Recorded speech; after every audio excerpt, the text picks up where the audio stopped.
Hello everyone, welcome to Crack IT, and today we are going to discuss most important interview questions in automation testing interviews. So today's topic is Shadow DOM. We all have heard about Shadow DOM elements. So today in this video we will be discussing about what is Shadow DOM, what problem it causes, how it is different from other web elements, and how to handle it in Selenium. So let's get started. So interviewer may ask you like explain how to handle Shadow DOM elements using Selenium, or they will ask you what is Shadow DOM element. So there you need to tell them a definition for Shadow DOM element. So what will be the definition? Here it is.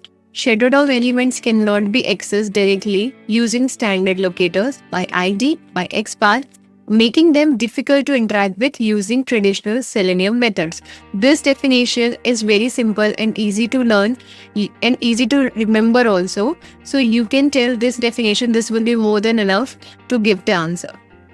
Alright, example of Shadow DOM elements are custom web components, built-in components, Google Chrome DevTools. Shadow DOM element DOM, like I have given you an example of the DOM structure. This is a dummy data, but I will show you a live example also how it looks on. Suppose I have given an example for Chrome setting pages. So I will show you one live example how Shadow DOM element look in real life. Like in day-to-day our life, we are also interacting with Shadow DOM element. So how does it look like? So here I have taken a one real life example where we will be inspecting settings page of Chrome. And here I will try to inspect and try to fetch the XPath of this input search setting. So we will inspect it and then we will find for this input placeholder. So here you can see shadow root is there. But this shadow root is not accessible by our traditional methods like we right click on it and get the XPath.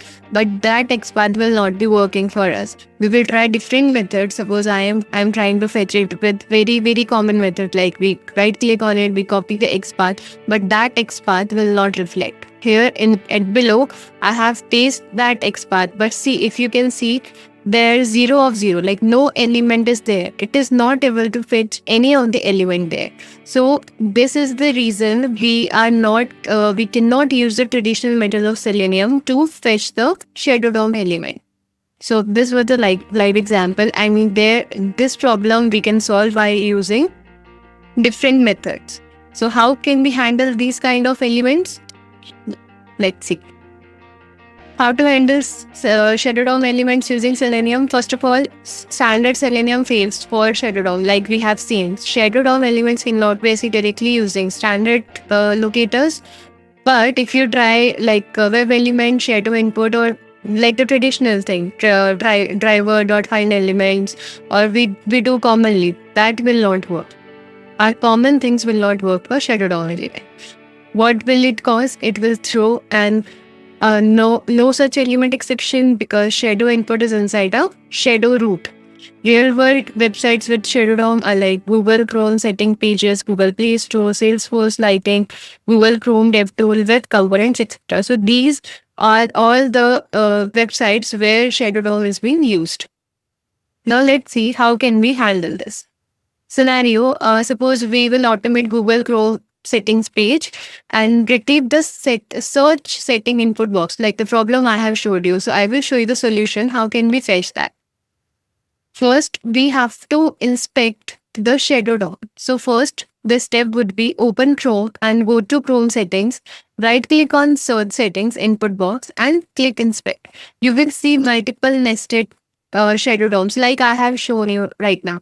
So here the hierarchy would be like settings UI, then settings main, settings basic page, and then it will be here is the our target element which we want to fetch.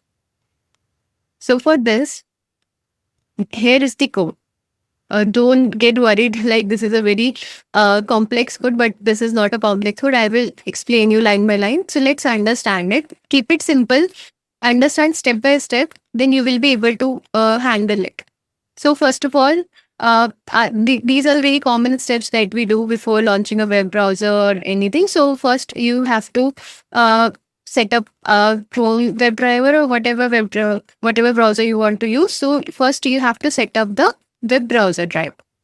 Second is use JavaScript executor to handle Shadow DOM. So here, use JavaScript executor. I have called JavaScript executor in step 2. So these 2 steps are, we can say, prerequisites. Now third step. From here, the main code is getting started. So pay attention.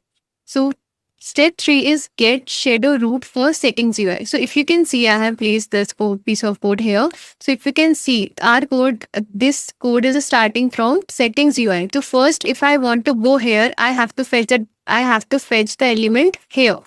First, I need to get this. Then I need to get the settings main. Then I need to get this settings basic base. Again, I will fetch this data. Then I will be getting the required outputs. Okay, so get shadow root for setting UI. For this, I will write it like web element settings UI driver dot find element by tag name and then settings UI, whatever the name written over here. So setting UI is the outermost shadow host. Shadow root give access to this shadow root gives access to its shadow DOM. And we store this shadow root in settings UI shadow root. So here we are using JavaScript executor. So we will say web element settings UI shadow root. We are giving this variable here. And then by using JavaScript executor, we will pass this settings UI here. So we can store this web element under settings UI shadow root. Similarly, this is the basic thing. So if you will learn this, you have to do this here, here, here, and here. You just need to copy this, paste this, copy this, paste this. You don't need to remember the whole code. Just remember these 2 lines. First, try to fetch the web element, give the tag name. Again, use JavaScript executor, pass that variable here. Okay, so in step number 4, what we are doing, in step number 4, again, we are doing the same thing, but inside settings UI, there is another component, settings main. Inside setting UI, there is another component, settings main, with its own shadow DOM. So we extract its shadow DOM so that we can go deeper into the structure. Again, we will follow the same approach. We will create one variable here and settings main, and then we will pass that here in this web element. So this settings main shadow root web element will be storing the shadow DOM's element for this one, settings main. Again, in step number 5, get shadow root for settings basic page for this one.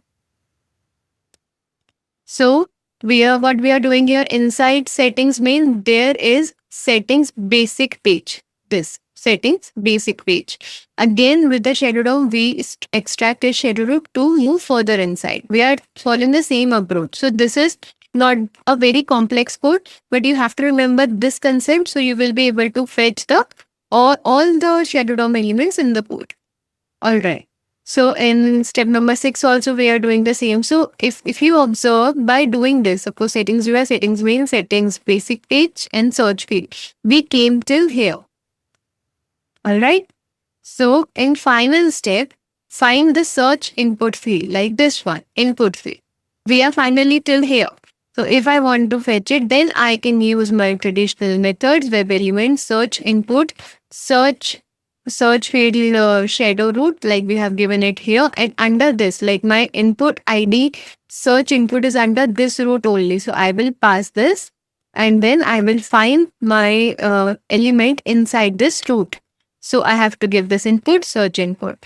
And by this, if I want to pass any of the value, I want to search any of the element, then by using same keys, I can pass any of the text, then I can close the browser. So this was the whole code.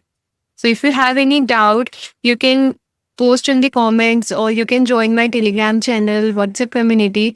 We will discuss the more problems there. And I post daily questions for Selenium interviews, SDOT interview questions or Java interview there so that you can prepare it on daily basis with a lots of fun. So if you find this video helpful, please let me know in comments. Thank you. Please share with your friends who are preparing for the interview. Or if you find this video helpful, please subscribe to my channel. Thank you.